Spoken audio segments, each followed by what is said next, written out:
Hello लोगोफोर खुलुमबाय नोंथांमोन गासैखौबो चेनेलाव फिन खेबसेबाव गिबियावनो बरायना लानाय जाबाय लोगोफोर दा जोंहा PM किसाननिफ्राय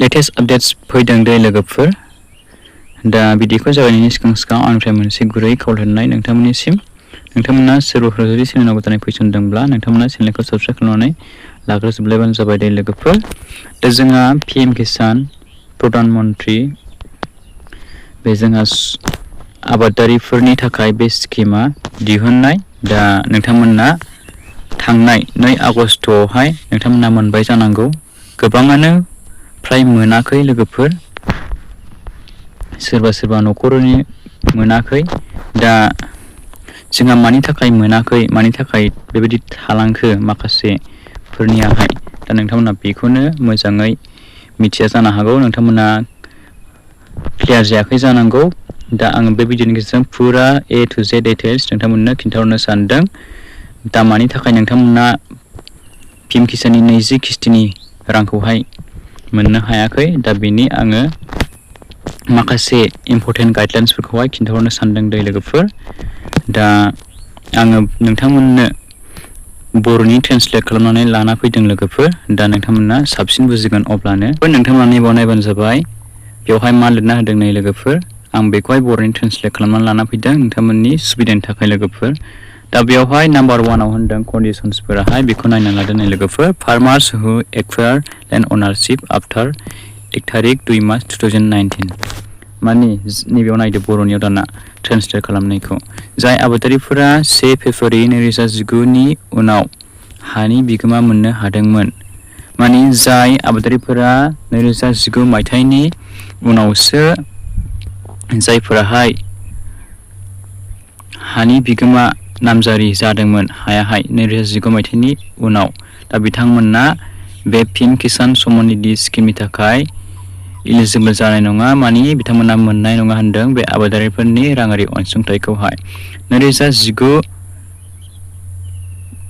मायथाइ 1 फेब्रुवारि बिनि सिगाङाव नोंथांमोना हानि बिगोमा जादोंब्ला नोंथांमोना PM किसाननि रांखौहाय मोनबाय थागोन बेवहाय रोखायै लिरना होखादों मानो होनोब्ला जोंहा नोंथांमोना गोबाङानो गोसोआव गैया जानांगौ 2018 मायथाइयावहाय बे स्किमखौहाय लन्च खालामनो बिथांमोनाहाय बाजेट खालामदोंमोन टारगेट लादोंमोन बिथांमोनाहाय बे लन्चखौहाय बानायदोंमोन बिनिफ्राय 2019 मायथाइयाव बिथांमोना बे PM किसान स्किमखौहाय लन्च खालामनानै बिथांमोना फार्स्ट किस्ति इनस्टलमेन्टखौहाय बिथांमोना 2019 मायथाइनिफ्राय बिथांमोना होजेनदोंमोन दा बेनिखायनो नैबे PM किसाननि राङारि अनसुंथाइखौ मोनबाय थानो थाखाय आबादारिफोरनि हानि लेखाया हानि नामाहाय बिगोमाया 2019 मायथाइनि 1 फेब्रुवारि सिगां जाथारनांगोन बिनि उनावब्ला नोंथांमोनाहाय मोननाय नंला होननानै बिथांमोना बेवहाय क्लियारलि रोखायै लिरना होखादों दे लोगोफोर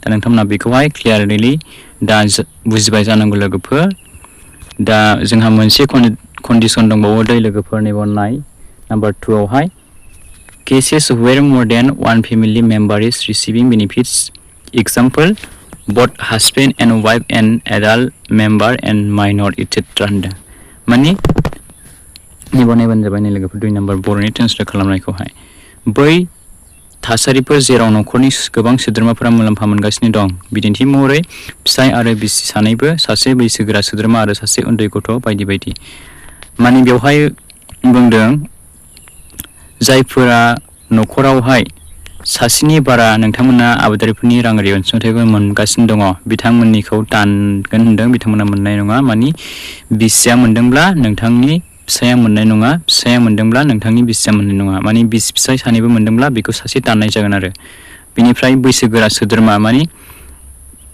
जायफोरा 60 बोसोरनि बारा बिथांमोना बैसोगोरा सोद्रोमा जायो नालाय लोगोफोर दा बिथांमोनाहाय मोननाय नङा आरो जायफोरा उन्दै गथ' जायफोरा 18 बोसोर जायाखै आरो आबादारिनि खेत्रआवहाय केटेगरियावहाय गोग्लैया बिथांमोनाहाय मोननाय नङा दे लोगोफोर उन्दै गथ'फोराहाय दा बे स्किमखौ मोननो थाखाय नोंथांमोना सासे आबाद मावग्रा आबादारि जाथारनांगोन दे लोगोफोर नोंथांमोना सोरबाफोर जब्स मावनाय साख्रि बाख्रि गोनां सोरबाफोर पेन्सनारि गोनां सुबुं बिनिफ्राय नोंथांमोना जायफोराहाय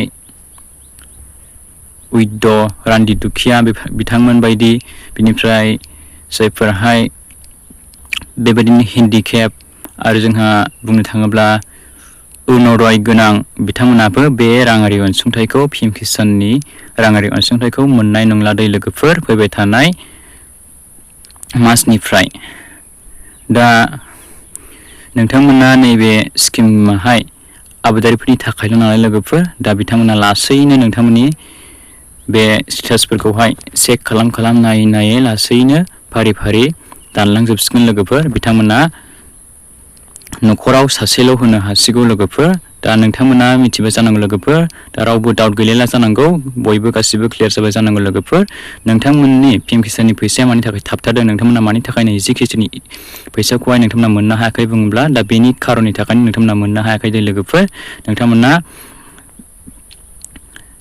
अफिसाव थांनानै नोंथांमोनाहाय खबर लाहैबाव। नोंथांमोना जुदि गासिबो क्लियार जोबखाब्ला इक्वेसि क्लियार, नोंथांमोननि लेन्ड हल्डिं, आदार बेंक लिंकिं आरो नोंथांमोननि माखासे खामानिफ्रा गासिबो अके जोबब्ला, नोंथांमोनाहाय हानि लेखाफोरा गासिबो अके जोबब्ला नोंथांमोना खेबसे PM किसानाव थांनानै खबर लाहै। नोंथांमोनाहाय न'खरनि सासेबो मोनथाराखैब्ला नोंथांमोनाहाय बानायफिननो हागोन दै लोगोफोर। बेनिफ्राय नोंथांमोनाहाय माखासे खामानि दंबावो लोगोफोर मावनांगौआ नोंथांमोननि खामानिया। दा बेखौ मावनानै लाब्लासो नोंथांमोना मोननो हासिगौ लोगोफोर फैबाय थानाय बोसोरावबो। दा बे खामानिया जाहैबाय लोगोफोर, आं नोंथांमोननो खिन्थाहरखानोसै लोगोफोर। दायो आङो लोगोफोर नोंथांमोननो मोनसे इम्परटेन्ट आपडेट्सखौ खिन्थाहरनो सानबावदों। आङो सिगांनि भिडिअआवबो नोंथांमोननो बुंबोबाय थाखादोंमोन, नोंथांमोना लोगोफोर केयार खालामदोंना खालामाखै। दा जोंहा मोनसे एग्रिकालचारनिफ्राय एग्रिस्टेक होननाय नोंथांमोना ID कार्ड बानायनानै लानांगौमोन दै लोगोफोर। नोंथांमोना बानायनानै लादोंना लायाखै? गोबाङानो बानायनानै लायाखै जानांगौ लोगोफोर। दा बे फार्मार रेजिस्ट्रि कार्डखौहाय नोंथांमोना बानायनानै लाथारबानो जाबाय दै लोगोफोर। अफिसावहाय एग्रिकालचार अफिसाव गावबागाव डिस्ट्रिक्टआव मोनफा अफिस थायो लोगोफोर। बेवहाय नोंथांमोना थांनानै डाइरेक्ट खालामनानै लाहैबानो जाबाय लोगोफोर। नङाब्ला नोंथांमोना अनलाइननि गेजेरजोंबो बानायनो हायो। बाट लोगोफोर अनलाइननि गेजेरजों बानायोब्ला नोंथांमोना माबाफोर प्रब्लेमबो जानो हागौ। बिनि थाखायनो नोंथांमोना अफिसाव सोंनानै डाइरेक्ट अफिसाव बानायनानै लाहैबानो जाबाय दै लोगोफोर। दा बेवहाय नोंथांमोनाहाय नै लोगोफोर, बेवहाय लगइन एज नुदों लोगोफोर। दा बेवहाय नोंथांमोना मा खालामनांगोन लोगोफोर, नोंथांमोना बेखौहाय फार्माराव लाबोदो। बेनि उनाव नोंथांमोना बेवहाय नोंथांमोना बानायखांनायबासो नोंथांमोना बेवहाय डाइरेक्ट नोंथांमोना मबाइल नाम्बार बिनिफ्राय OTP हरनानै नोंथांमोना लगइन खालामनो हागोन। जुदि नोंथाङा बानायथाराखैब्ला गोदानथारब्ला नोंथांमोना मा खालामनांगोन लोगोफोर, नोंथांमोना बेवहाय क्रिएट निउ इउजार एकाउन्ट बेवहाय नोंथांमोना क्लिक खालामना होनांगोन दै लोगोफोर। बेवहाय क्लिक खालामना होबानो जाबाय। दा बेवहाय गिबियावनो नै लोगोफोर नोंथांनि आधार नाम्बारखौ बिबाय। बेवहाय नोंथाङा आधार नाम्बारखौ होदो। बिनिफ्राय आधार नाम्बार होखांनायनि उनाव नोंथांमोना मा खालामनांगोन लोगोफोर, नैबेवहाय साबमिट, बे साबमिटाहाय बेवहाय ग्रिन बाटननि जागोन। बेवहाय नोंथांमोना क्लिक खालामबानो नोंथांमोना एप्लाइ खालामनाय प्रसेसखौहाय मोननो हागोन दै लोगोफोर। दा नोंथांमोना बे एग्रिकालचार अफिसाव थांनानै डाइरेक्ट खालामबानो जाबाय। आरो नङाब्ला नोंथांमोना जायफ्रा खालामनो गोसोथार नोंथांमोना बे अनलाइननि गेजेरजोंबो मोजाङै डिटेल्सफोरखौहाय एड्रेसफोरखौ होनानै नोंथांमोना खालामबानो जाबाय दै लोगोफोर। दा बे फार्मार्स रेजिस्ट्रि कार्डखौहाय नोंथांमोना आइडिखौहाय बानायनानै लाथारबानो जाबाय। बे गैयाब्ला नोंथांमोना फिउचाराव मोननायबो नङा जानो हागौ लोगोफोर। PM किसान समनिधि योजना आबादारिफोरनि राङारि अनसुंथाइखौ नोंथांमोना मोननायबो नङा जानो हागौ लोगोफोर। दा नोंथांमोना गासिबो क्लियार जाबाय जानांगौ लोगोफोर। भिडिअआ जोबोर गोलाव जाबाय लोगोफोर, नोंथांमोनाबो खोनासंनो बरिं मोनगोन। बिनि थाखाय आङो भिडिअखौ एसेखिनियावनो फोजोबनो सानबाय दै लोगोफोर। दा नोंथांमोननि 20 केजिनि फैसाया मानि थाखाय थाबथादों होनब्ला नोंथांमोननि हा खाजोनायाहाय, हानि लेखायाहाय, नोंथांमोना हानि बिगोमायाहाय 2019 मायथाइनि नङाब्ला 2019 मायथाइनि सिगांनि जानांगोन। 2019 मायथाइनि फेब्रुवारि दाननि उननिब्ला नोंथांमोना जानाय नङा लोगोफोर, नोंथांमोना मोननाय नङा लोगोफोर। बेखौहायनो नोंथांमोना मिन्थिखाबाय लोगोफोर। अफिसियेलि PM किसाननिफ्राय बेखौहाय नटिस फोसावना होखाबाय लोगोफोर। दा बेनोमोन लोगोफोर लेटेस्ट आपडेट्सआहाय। नोंथांमोना दा बे भिडिअखौ गासै लोगोफोरनो शेयार खालामना होलायदो, जाहाथे बयबो मिन्थियो। आरो माखासे जायफोरा मावदों खामानि दं बेखौ बिथांमोनाहाय PM किसान नैबे नभेम्बर दानाव नोंथांमोना मोननो थांगासिनो दं दै लोगोफोर। बे नभेम्बर दाननि सिगां नोंथांमोना बे खामानिखौ मावनानै लाजोबथार लोगोफोर। दा नोंथांमोना भिडिअखौ हाजासे लोगोफोरनो शेयार खालामना होलायबानो जाबाय दै लोगोफोर। बिदिब्ला नेक्स्ट भिडिअआव फिन खेबसेबाव गोदान भिडिअजों लोगोसे लोगो मोनगोन। Thank you for watching, see you again, bye bye and take care, love you all.